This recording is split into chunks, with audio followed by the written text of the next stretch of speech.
Hello friends, welcome back to miracle life with Rekha Sri channel. இன்றைக்கி நம்ம இந்த வீடியோவில் ப்ரெக்னெண்ட்டாக இருக்கீங்க அப்படிங்கும்போது ஃபஸ்ட்டு 3 months நீங்கள் வந்து செய்யக்கூடிய மற்றும் செய்யக்கூடாத விஷயங்கள், அதாவது நீங்கள் எந்த மாதிரியான விஷயங்கள் வந்து பண்ணலாம், எந்த மாதிரியான விஷயங்கள் வந்து நீங்கள் செய்யக்கூடாது, எந்த மாதிரியான உணவுகள் எடுத்துக்கலாம், எந்த மாதிரியான உணவுகள் எடுத்துக்கக்கூடாது, இந்த மாதிரியான சில விஷயங்களை தான் நான் இன்றைக்கி உங்கள் கூட ஷேர் பண்ணிக்க போகிறேன். நம்ம எப்போவுமே வந்து ஃபஸ்ட்டு 3 மாதம் வந்து கேர்ஃபுல்லாக இருக்கணும் அப்படின்னு வந்து சொல்லுவோம். ஃபஸ்ட்டு மந்த் பார்த்திங்க அப்படின்னா நமக்கு தெரியாது. ஏன்னா ஃபஸ்ட்டு மந்த்து உங்களுக்கு நெக்ஸ்ட் மந்த் பீரியட் தள்ளி போனதுக்கு அப்புறம் தான் வந்து தெரியும் நம்ம வந்து ப்ரெக்னெண்ட்டாக இருக்கோம் அப்படிங்கும்போது. ஸோ நீங்கள் வந்து ப்ரெக்னென்சி கன்ஃபார்ம் பண்ணும்போதே கிட்டத்தட்ட ஒரு 30 40 நாள் கிட்ட ஆகிடும். ஸோ 1 மாதம் முடிஞ்சு போயிடும். அதுக்கு அடுத்த மாதம், அதாவது 2வது மாதத்தில் தான் இருந்தால் நமக்கு தெரியும். ஸோ 2வது மாதம் 3வது மாதம், இந்த 2 மாதமும் கொஞ்சம் கஷ்டமாக தான் இருக்கும். ஸோ இந்த 2 மாதத்தையும் நீங்கள் வந்து கண்ணை மூடிட்டு கடந்துட்டீங்க அப்படின்னா வந்து போதும். அதுக்கப்புறம் 4th மந்த்லேருந்து உங்களுக்கு உடம்பு வந்து கொஞ்சம் கொஞ்சமாக செட்டில் ஆக ஆரம்பிச்சிடும். உங்களுக்கு வந்து அதுக்கப்புறம் நல்லா சாப்பிட தோணும். ஸோ அந்த மாதிரி விஷயங்கள்லாம் வந்து ஆட்டோமேட்டிக்காக நடக்கும். ஸோ இந்த 2nd month and 3rd month, so இந்த 2 மாதம் தான் வாமிட்டிங், தலை சுத்தல், இந்த மாதிரியான விஷயங்கள் இருக்கும். ரொம்ப டயர்டாக இருக்கும், எந்த ஒரு விஷயமும் பண்ண முடியாது, ஏண்டா அப்படிங்கிற மாதிரி வந்துட்டு அந்த மாதிரியான தாட்ஸ்லாம் வந்து வரும். ஸோ அந்த 2 மாதம் தான். ஸோ அதை மட்டும் நீங்கள் எப்படியாச்சும் கண்ணை மூடிட்டு கடந்துட்டீங்க அப்படின்னா வந்து ஓகே. அதுக்கப்புறமும் சில ஸ்ட்ரகிள்ஸ் இருக்கும். அதெல்லாம் வந்து அவ்வளோ பெருசாக தெரியாது. அதெல்லாம் வந்து ஓரளவு மேனேஜ் பண்ணுற அளவு தான் வந்து இருக்கும். ரேராக ஒரு சிலருக்கு மட்டும் இந்த வாந்தி வந்து கண்டினியூ ஆகும் டில் டெலிவரி வரைக்குமே. பார்த்திங்கன்னா சிலருக்கு வந்துட்டு வாந்தி இருக்கும். அதாவது டெலிவரி ரூமில் போய் கூட வாமிட் எடுத்தவங்க வந்து இருக்காங்க. பட் இதை பற்றி நீங்கள் வந்து கவலைப்பட வேண்டாம். ஏன்னா அது வந்து ஒரு சில பேருக்கு தான் ரேராக தான் வந்து இருக்கும். மற்றபடி நிறைய பேருக்கு வந்துட்டு ஒரு 3 மாதத்துக்குள்ளே வந்து இந்த வாந்தி, தலை சுத்தல் இதெல்லாமே வந்து ஓரளவுக்கு செட்டில் ஆகிடும். ஸோ அதுக்கப்புறமா பார்த்திங்க அப்படின்னா 40லேருந்து, அதாவது இப்போ நீங்கள் ப்ரெக்னென்சி கன்ஃபார்ம் பண்ணுறீங்கள, சரி ஒரு 35-40 நாள் கன்ஃபார்ம் பண்ணுறீங்க அப்படின்னா 40லேருந்து ஒரு 50வது நாளுக்குள்ளே நீங்கள் கண்டிப்பாக ஹாஸ்பிட்டலில் போய் ஃபஸ்ட்டு ஸ்கேன் வந்து எடுத்துக்கோங்க. எதனால அப்படின்னு பார்த்தீங்கன்னா, பேபி வந்து எங்கே இருக்குது, பேபி யூட்ரஸில் வந்து பதிஞ்சு வளர ஆரம்பிச்சிருந்துச்சா அப்படிங்கிறத வந்து ஃபஸ்ட்டு வந்து கன்ஃபார்ம் பண்ணிக்கணும். ஸோ பேபிக்கு ஹார்ட் பீட் வந்துடுச்சா அப்படிங்கிறத செக் பண்ணுறதை விடையும், ஸோ அதுக்கு முன்னாடி பேபி வந்து எந்த இடத்துல இருக்குது, யூட்ரஸில் இருக்குதா இல்லை அது டியூப்பில் இருக்குதா அப்படிங்கிறத பார்க்குறது ரொம்ப ரொம்ப இம்பார்ட்டன்ட். ஏன்னா வந்துட்டு சில பேருக்கு பார்த்திங்க அப்படின்னா டியூப்லேயே வந்து பேபி வளர ஆரம்பிச்சிடும். ஸோ அந்த மாதிரிலாம் இருக்கும்போது ரிஸ்க் ஆகிடும். அந்த ப்ரெக்னென்சி வந்து மதருக்கு வந்து ரொம்ப ரிஸ்க் ஆகிடும். சம்டைம்ஸ் வந்து பேபி அந்த டியூப்லேயே இருந்து வளர ஆரம்பிச்சிட்டாங்க அப்படின்னா அந்த பெருசாக அந்த டியூப் வந்து வெடிச்சிடும். ஸோ அந்த மாதிரியாக வரும்போது மதரோட உயிருக்கே வந்து ஆபத்து. ஸோ அந்த மாதிரியான சிச்சுவேஷன்லாம் வரும். ஸோ அதனால ஃபஸ்ட்டு வந்துட்டு நீங்கள் இதை கன்ஃபார்ம் பண்ணிக்கணும். பேபி வந்து டியூப்பில் இருக்குதா இல்லை வந்து நம்ம யூட்ரஸில் தான் இருக்குதா அப்படிங்கிறத கன்ஃபார்ம் பண்ணிக்கிறது ரொம்ப ரொம்ப முக்கியம். டியூப்பில் வளர்கிறதா தான் நம்ம வந்து எக்டோபிக் ப்ரெக்னன்சி அப்படின்னு வந்து சொல்லுவோம். நிறைய பேருக்கு வந்து இந்த எக்டோபிக் ப்ரெக்னன்சினால் ஒரு டியூபை கூட எடுத்திருப்பாங்க. ஸோ அந்த மாதிரி கூட சிச்சுவேஷன்ஸ் வந்து வந்திருக்கும். ஸோ நீங்கள் வந்துட்டு ஃபஸ்ட் இதை வந்து கன்ஃபார்ம் பண்ணிக்கோங்க, பேபி வந்து எந்த இடத்துல இருக்குது, எந்த இடத்துல இருந்து வளருது அப்படின்னு சொல்லிட்டு. நெக்ஸ்ட் வந்துட்டு பேபியோட ஹார்ட் பீட்டு. இது வந்துட்டு ஒரு 40 to 45 டேஸ்லேருந்து ஒரு 70 to 75 டேஸ் அதுக்குள்ளே வந்துட்டு பேபி ஹார்ட் பீட் வந்துடும். ஸோ அது வந்து நீங்கள் ஃபஸ்ட்டு ஸ்கேன் போனாலே டாக்டர்ஸ் வந்து சொல்லுவாங்க பேபிக்கு ஹார்ட் பீட் வந்துடுச்சா இல்லையா அப்படின்னு சொல்லிட்டு. வரல அப்படின்னா ஒரு 10 days இல்லை ஒரு 2 weeks கழித்து வந்துட்டு இன்னும் அடுத்த ஸ்கேன் பார்க்கலாம் அப்படின்னு வந்து சொல்லுவாங்க. ஸோ அந்த மாதிரி ஏன்னா சில குழந்தைங்களுக்கு வந்து கொஞ்சம் லேட்டாக வந்து ஹார்ட் பீட் வரும். ஸோ அதனால தான். ஸோ அதை பற்றி நீங்கள் ஒரி பண்ணிக்க வேண்டாம். ஸோ அந்த மாதிரி அடுத்தடுத்த ஸ்கேன்ஸ் வந்து உங்களுக்கு டாக்டர் வந்து கைட் பண்ணுவாங்க. அதுக்கப்புறமா வந்து ஃபுட்டு, அதுக்கு முன்னாடி டேப்லெட்ஸ் வந்து கொடுப்பாங்க. நீங்கள் ஃபஸ்ட்டு ஸ்கேன் போயிட்டீங்க அப்படின்னாலே அதுக்கப்புறமா வந்து உங்களுக்கு டேப்லெட்ஸ் வந்து கொடுப்பாங்க. Calcium tablets, vitamin tablets, folic acid tablets, so இந்த மாதிரி வந்து டேப்லெட்ஸ் கொடுப்பாங்க. ஸோ இதெல்லாம் வந்து நீங்கள் கண்டிப்பாக மஸ்ட் எடுத்துக்கோங்க. சில பேர் வந்து ஃபுட்டில் எடுத்துக்கிறேன் அப்படிங்கிற மாதிரி வந்து சொல்லுவீங்க. பட் நீங்கள் ஃபுட்டில் எடுத்துக்கிட்டாலும் இந்த மாதிரி டேப்லெட்ஸ் எடுத்துக்கிறது வந்து அவசியம். ஏன்னா ஃபுட்டில் உங்களுக்கு எந்த மாதிரி நீங்கள் ப்ராப்பராக எடுத்துக்கிறீங்களா அப்படிங்கிறது வந்து தெரியாதுல்ல.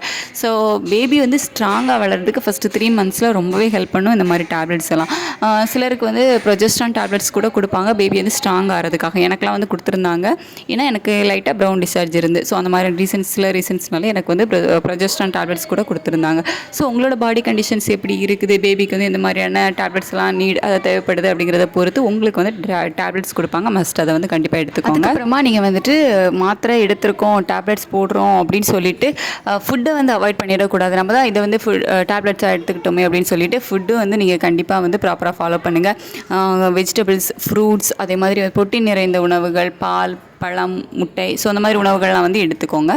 ஏன்னா நம்ம பேபி வளர்கிறதுக்கு அதெல்லாம் வந்து ரொம்ப ஹெல்ப் பண்ணும். நமக்கு வந்து அந்த டைமில் வாமிட்டிங் ஸோ இந்த மாதிரிலாம் ரீசன்ஸ்னால கண்டிப்பாக நம்மளால் வந்து சாப்பிட முடியாது. நீங்கள் பாருங்கள், இதுதான் சாப்பிட்ணும் அப்படிங்கிறது வந்து கிடையாது.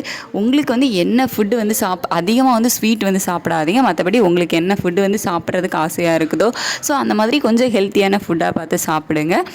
எல்லா உணவுகளையும் வந்து நல்லா சமைச்சு சாப்பிடுங்க. கொஞ்சம் பச்சையாக சாப்பிட்றத மட்டும் கொஞ்சம் அவாய்ட் பண்ணிக்கோங்க. அதாவது வேக வைக்காத சிக்கன், மட்டன்ஸ் ஸோ அந்த மாதிரியான பச்சை பால், அதாவது இந்த காய்க்காத பால், பச்சை பால் ஸோ அந்த மாதிரியோடலாம் அவாய்ட் பண்ணிவிட்டு கொஞ்சம் நல்லா வேக வச்சு எல்லாத்தையுமே வந்து சாப்பிட்லாம். வெஜிடபிள்ஸ் எல்லாம் வந்து சாப்பிட்லாம், அதெல்லாம் ஒன்றும் பிரச்சனை இல்லை. பட் வேறு ஏதாவது நான்வெஜ் எல்லாம் எடுக்கிறீங்க அப்படிங்கும்போது அதெல்லாம் வந்து நல்லா வேக வச்சு குக் பண்ணி வந்து சாப்பிடுங்க. அதுக்கப்புறமா தண்ணி நிறைய வந்து குடிக்கணும். உடம்பு வந்து அதாவது என்ன சொல்கிறது, ஹைட்ரேட்டாக இருக்கணும் எப்போவுமே. ஸோ அதுக்காக நிறைய தண்ணி வந்து குடிக்கணும். சில பேருக்கு 1 கப் தண்ணி குடித்தாலே உடனே அப்படியே வந்து வாமிட் பண்ணிவிடுவாங்க.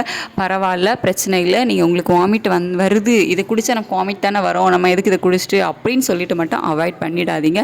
வாமிட் வந்தாலும் பரவாயில்ல, கண்டிப்பாக நீங்கள் வந்து தண்ணி குடிங்க. நம்ம வீட்டிலலாம் வந்து பெரியவங்க இருந்தால் சொல்லுவாங்க, உனக்கு நீ வாந்தி எடுத்தாலும் பரவாயில்ல, நீ சாப்பிட்டு வாந்தி எடு அப்படிங்கிற மாதிரி சொல்லுவாங்க. ஸோ கண்டிப்பாக உங்களுக்கு ஒன்ஸ் உங்கள் வயிற்றுக்குள்ளே போயிடுச்சு அப்படின்னாலே ஓகே. ஸோ நீங்கள் வந்துட்டு வாந்தி எடுத்தாலும் பரவாயில்ல, மறுபடியும் வந்து தண்ணி குடிங்க. காஃபி குடிக்கிறத வந்து கண்டிப்பாக அவாய்ட் பண்ணிக்கோங்க. ஏன்னா காஃபி பவுடரில் வந்துட்டு காஃபின் அப்படிங்கிற ஒரு இது இருக்கும். ஸோ அதனால அது வந்துட்டு குழந்தைக்கு அவ்வளோவா நல்லதில்லை. லைட்டாக அதாவது ஒரு 1/2 கப் அந்த மாதிரி எடுத்துக்கிட்டிங்க அப்படின்னா ஓகே. பட் ஒரு நாளைக்கு 2-3 அடிக்கடி நிறைய டைம் காஃபி குடிக்கிறீங்க அப்படின்னா கண்டிப்பாக வந்து காஃபி அவாய்ட் பண்ணிவிடுங்க. அதில் அந்த காஃபின் வந்து குழந்தைக்கு அவ்வளோவா நல்லதில்லை, குழந்தைக்கு வந்து சேஃபும் இல்லை. நிறைய நீங்கள் வந்து காஃபி எடுத்துக்கிட்டீங்க அப்படின்னா சம்டைம்ஸ் வந்து மிஸ்கேரேஜ் ஆகிறதுக்கு கூட சான்சஸ் இருக்குது. ஸோ உங்களோட ஃபஸ்ட்டு 3 மந்த்ஸில் இந்த காஃபியை வந்து அவாய்ட் பண்ணுறது பெட்டர். லைட்டாக வந்து வாக்கிங் போகலாம், அதெல்லாம் வந்து பிரச்சனை இல்லை. நீங்கள் வாக்கிங் போகிறதுனால எந்த ஒரு பிரச்சனையும் வந்து பேபிக்கும் வராது, உங்களுக்கும் வராது. சில பேருக்கு மட்டும் டாக்டர்ஸ் வந்து அட்வைஸ் பண்ணியிருப்பாங்க, நீங்கள் ரெஸ்ட்டில் இருக்கணும் அப்படின்னு சொல்லிட்டு. அதாவது சப்கோனிக் ஹெமரேஜ் இல்லை உள்ள ஏதாச்சும் ப்ளீடிங் வேறு ஏதாவது பிரச்சனைகள் இருந்துச்சு அப்படின்னா வந்து அதை சொல்லியிருப்பாங்க ஃபஸ்ட்டு ஸ்கேன்லேயே, நீங்கள் வந்து ரெஸ்ட்டில் இருக்கணும் அப்படின்னு சொல்லிட்டு. ஸோ அந்த மாதிரி உங்களுக்கு சொல்லியிருந்தாங்க அப்படின்னா மட்டும் வந்து நீங்கள் ரெஸ்ட்டில் இருங்க. அப்படி இல்லை உங்களோட ப்ரெக்னன்சி வந்து நல்லா இருக்குது அப்படின்னா நீங்கள் வந்து வாக்கிங் போகலாம். அது பார்த்திங்க அப்படின்னா உங்களுக்கு இன்னுமே வந்து பெட்டராக இருக்கும். உங்களுக்கு டயர்ட்னஸ் இதெல்லாம் வந்து இல்லாமல் இருக்கும், கொஞ்சம் நல்லாயிருக்கும். நீங்கள் வந்து வாக்கிங் போனீங்க அப்படின்னா நீங்களே வந்து ஃபீல் பண்ணுவீங்க உங்கள் உடம்பு வந்து நல்லா இருக்கிறத. ஸோ வாக்கிங் போயிட்டு வந்து லைட்டாக அப்படி வெதுப்பான நீரில் வந்து உடம்புக்கு குளிச்சிங்க அப்படின்னா வந்து நல்லாயிருக்கும், நல்லா வந்து தூக்கமும் வரும். அதுக்கப்புறமா தூக்கம் வந்து ரொம்ப முக்கியம். நீங்கள் வந்துட்டு நல்லா ரெஸ்ட் எடுங்க. உங்களோட ஃபஸ்ட்டு 3 மந்த்ஸில் வந்து உங்களுக்கு டயர்ட்னஸ் கண்டிப்பாக இருக்கும். ஸோ அந்த மாதிரி இருக்கும்போது உங்களுக்கு ரெஸ்ட்டும் வந்து முக்கியம். ஸோ 8லேருந்து 9 மணி நேரம் வந்து நல்லா தூங்குங்க, நல்லா ரெஸ்ட் எடுங்க. அதுக்கப்புறமா அஸ்யூஷுவல் பப்பாளி பழம், அன்னாசி பழம், அதுக்கப்புறமா உடம்பு வந்து அதிகமாக ஹீட் ஆகிற மாதிரி வந்து சில ஃபுட்டு இருக்கும். ஸோ அதெல்லாம் மட்டும் கொஞ்சம் அவாய்ட் பண்ணிக்கோங்க. மற்றபடி நல்ல ஹெல்த்தியான ஃபுட் எல்லாமே வந்து நீங்கள் எடுத்துக்கலாம். ஏதாச்சும் உங்களுக்கு டவுட்டாக இருக்குது, இந்த ஃபுட்டு வந்து எடுத்துக்கலாமா இல்லையா அப்படிங்கிறது தெரியலை அப்படின்னா வந்துட்டு லிமிட்டாக எடுத்துக்கோங்க, லைட்டாக எடுத்துக்கோங்க. 1-2 பீஸ் எடுத்துக்கோங்க. மாம்பழம்லாம் வந்து எடுத்துக்கலாம், 1-2 பீஸ் எடுத்துக்கலாம். பப்பாளி பழம் கூட ஃபஸ்ட்டு 3 மந்த்ஸ் ப்ரெக்னன்சியில் சேஃப் அப்படின்னு தான் கூட சொல்கிறாங்க. பட் இருந்தாலுமே அது நீங்கள் எடுத்துக்கிறீங்க அப்படின்னா வந்து 1 பீஸ் அந்த மாதிரி வந்து எடுத்துக்கோங்க, நிறைய எடுத்துக்காதீங்க. இந்த வீடியோ உங்களுக்கு யூஸ்ஃபுல்லாக இருந்திருக்கும் அப்படின்னு நினைக்கிறேன். ஏதாவது சஜஷன் இருந்து அப்படின்னா கீழே கமெண்ட்டில் வந்து சொல்லுங்கள். ஏதாவது டவுட் இருந்தாலும் கமெண்ட்டில் வந்து கேளுங்க. இந்த வீடியோட நேரம் பொறுமையாக பார்த்ததுக்கு தேங்க்யூ ஸோ மச்.